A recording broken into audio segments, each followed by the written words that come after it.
Let's try this again. I am Big Zach. Welcome to my channel. This is attempt number 5. So hopefully this one goes smoothly. Smoking my Peterson Dracula today. Let's see, what size is this? This is the XL02. Smoking it with a little Sutliff Maple Shadows 1. I have 2, but I haven't opened it yet. Sutliff Maple Shadows is probably one of my favorite all-day smokes. And of course, you can't have your Dracula pipe without your Larry Blackett Dracula tamper with the urn at the bottom. Enjoying some, you gotta check out the Marie Laveau's House of Voodoo shirt. Matches my, you can't really tell, but wearing the Boston Scally Aficionado homemade wine matches the purple. Anyway, nice fall weekend in East Tennessee. I'm hoping it doesn't heat back up. Man, I love fall weather. It's currently 64 degrees. It's also almost 10 p.m. So, happy Memorial Day. I'll probably upload this tomorrow, so it will be Memorial Day. So, happy Memorial Day, everybody. Hope you guys have a enjoyable day with friends, family, loved ones, all that good stuff. I got to hang out with my best friend and his wife today. They came up from Auburn, so that was nice. Going over, having a cookout tomorrow. I've been preparing for that all day today. But the point of this video, I've been thinking about the changing of seasons, and it made me think, what are some of my favorite summer horror movies? Indeed. So I figured I would give you a few, and if you would like to go watch them and enjoy what summer is left.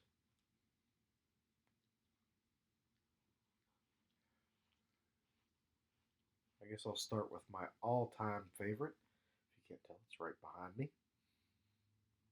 The Texas Chainsaw Massacre, the original one. I have no problems with the majority of the remakes. I thought the Michael Bay remake was very good. Platinum Dunes, I guess, remake. But nothing beats the original. Just a road trip with friends that goes completely sideways. I think it's pretty awesome.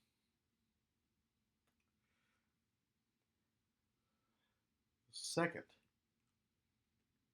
also a favorite. You can't see the Jason drawing, but there are several across my living room that we are currently in. But Jason's not in the one I'm going to say, because I'm going to say Friday the 13th Part 1 with Pamela Voorhees. What great summer camp horror. As somebody who used to, excuse me, pause, have to take a drink of my Paulner Oktoberfest. Jeez, oh, sorry. Will Bill will be disappointed I didn't have pinks out. Cheers.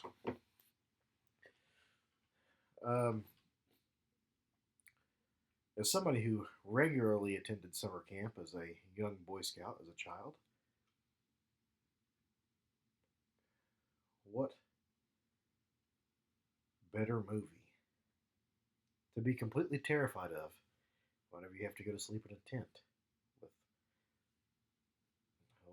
the middle of the woods with people that you may or may not know pretty well. Always one of my favorites. Next, I don't know, I think this is a summer movie. I'm fairly certain it is. Jeepers Creepers, the first one. I'm trying to not spoil these. I guess I just spoiled Friday the 13th Part 1. I'm sorry for spoiling a. When did that come out? 81? Sorry for spoiling a 40-year-old movie for you. Um, Jeepers Creepers Part 1. Brother and sister travel across country, find a monster. Probably, I'm a millennial, as much as that pains me to say. Hello, Lightning. As much as that pains me to say, but the point of that is to say I didn't really have many monster movies come out whenever I was a kid. Jeepers Creepers was kind of it. I mean, I've had remakes, but he's probably the original monster that stuck. I remember watching the movie for the first time. Excuse me. I believe I was in middle school whenever it came out, and I remember not sleeping for 2 days. But like all good scares as a kid, it's now one of my favorite movies. So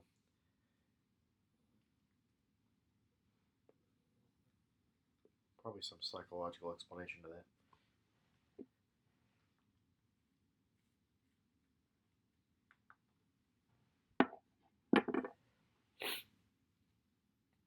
I was actually watching top horror movie lists. I don't know why. I just got sucked down the rabbit hole one day. And a lot of people said Scream is a good horror summer movie, or I Know What You Did Last Summer. I don't really like Scream's okay. I really don't. I wouldn't put I Know What You Did Last Summer in a top much of anything.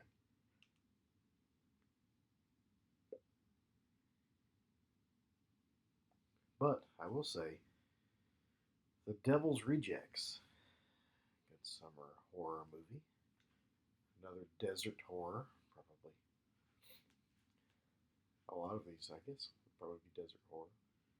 Not Crystal Lake, it's in New Jersey. But Devil's Rejects, definitely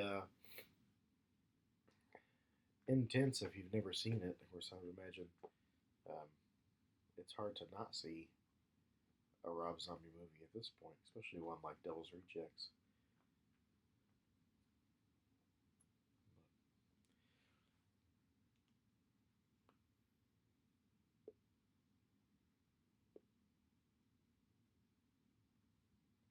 Now, the last one is what tripped me up because I was thinking too hard, I think.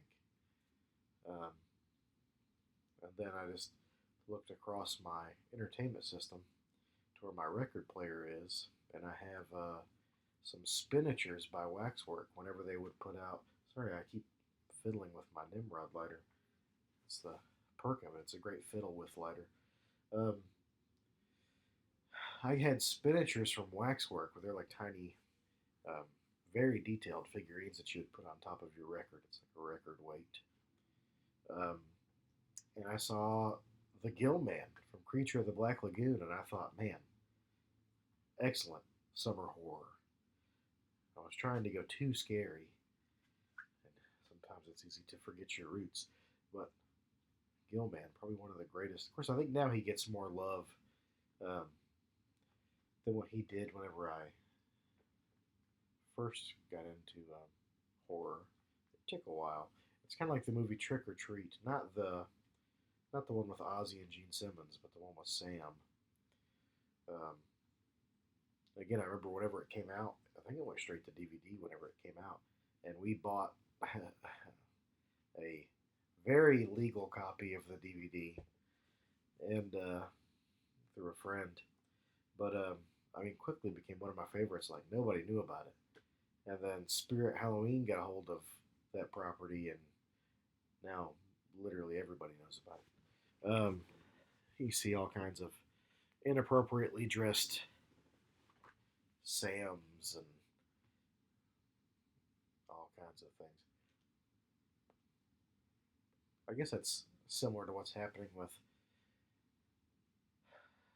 Um, I mean, I don't guess Mars Attacks was widely unknown I think to my generation and younger, it was like an obscure movie. It's kind of like Dusk Till Dawn. Anytime I bring up Dusk Till Dawn, people don't know about it. Spirit Halloween gets a hold of it, and then everybody's going to pretend like they've been fans of it since it came out.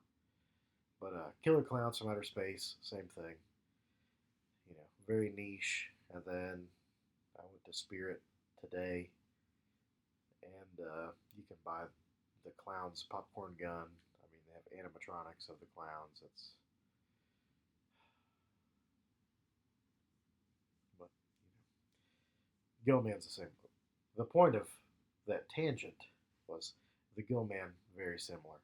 I think it's once they started making toys of him recently, then it was like everybody's like, oh yeah, I've always loved Creature from the Black Lagoon. Yeah, I bet.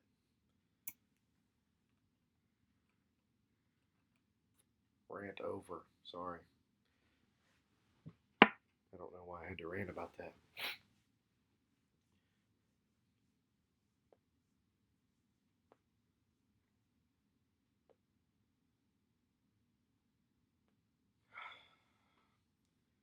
I am hoping some of you guys can help me out. I'm looking for new non-aromatic blends. I've been smoking a pipe for I don't know,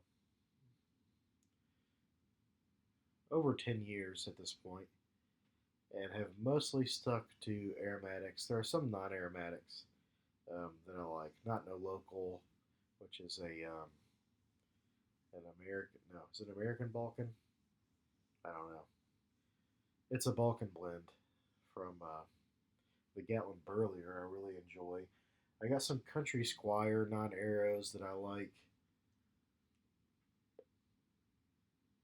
Um,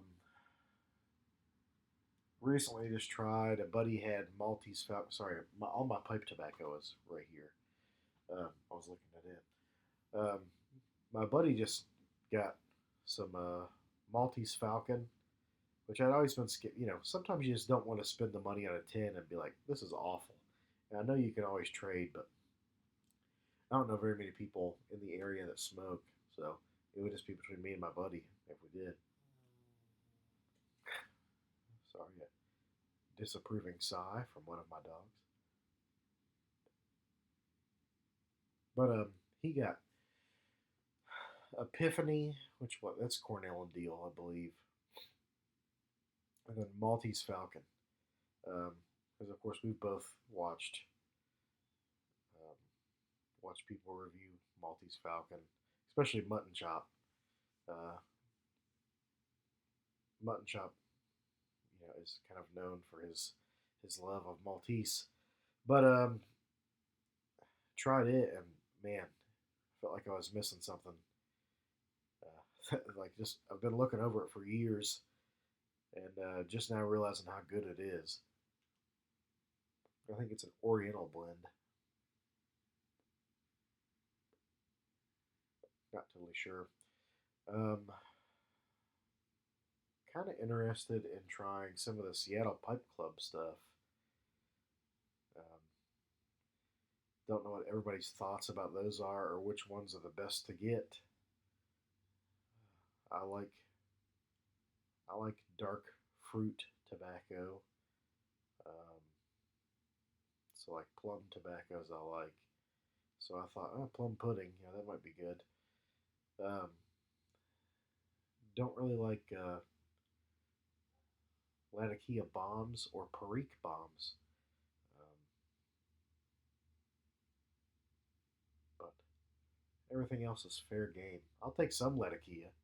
Obviously, I'm smoking a Balkan. Not currently, but you know what I mean. I have a Balkan that I very much enjoy. Um, so, especially through where is it? I was going to kind of save this pipe for a video, but this is an EP pipe. You can kind of see it's green. I think it looks like a partially eaten apple. You can kind of see some of the discoloration where looks like whenever you bite into an apple and leave it too long. Awesome shape on it. And then the stem is I'm about to dump my bowl out.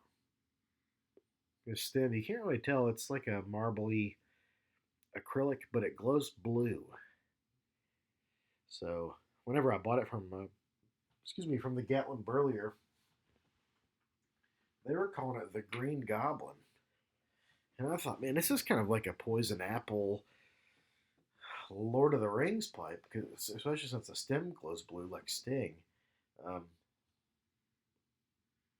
so typically I call it my Lord of the Rings pipe, but EP um, out of Bardstown, Kentucky, I believe.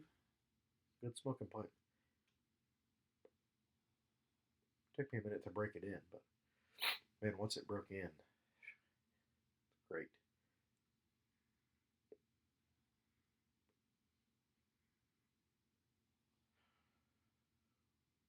Well, let me know what blends you recommend.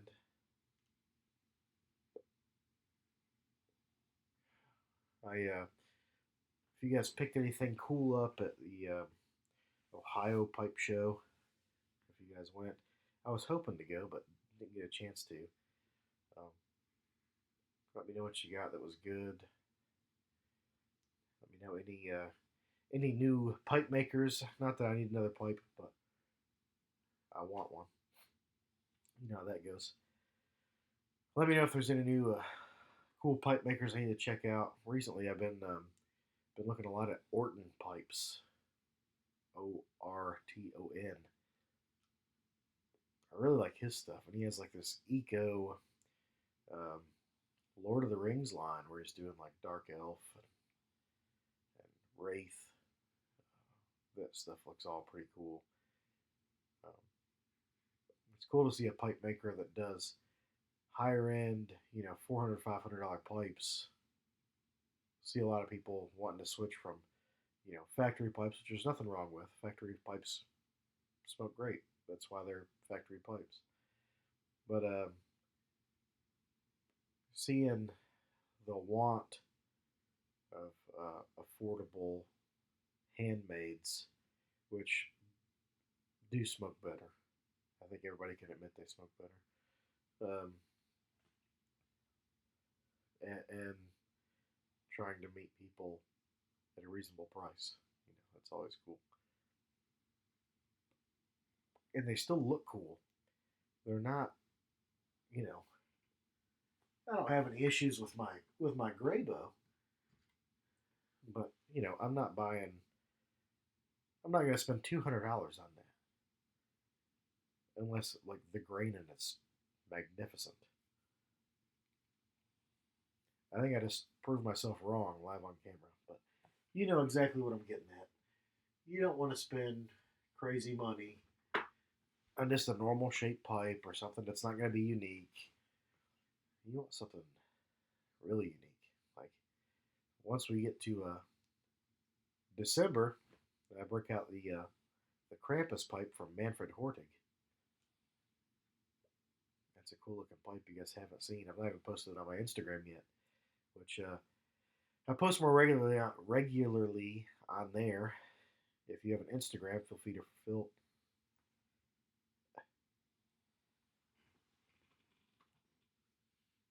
Cheers. If you have an Instagram, feel free to follow me. It is private because, as you guys know, I teach. I don't want the kids finding that.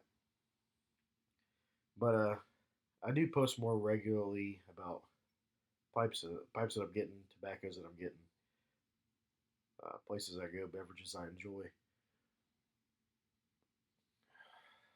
Um, Same, it's big underscore Zach. As long as I see you're not one of my students, I typically add you as soon as I see it. But anyway, go watch some horror movies, enjoy some good weather, eat some good food. Sorry, did I wake you?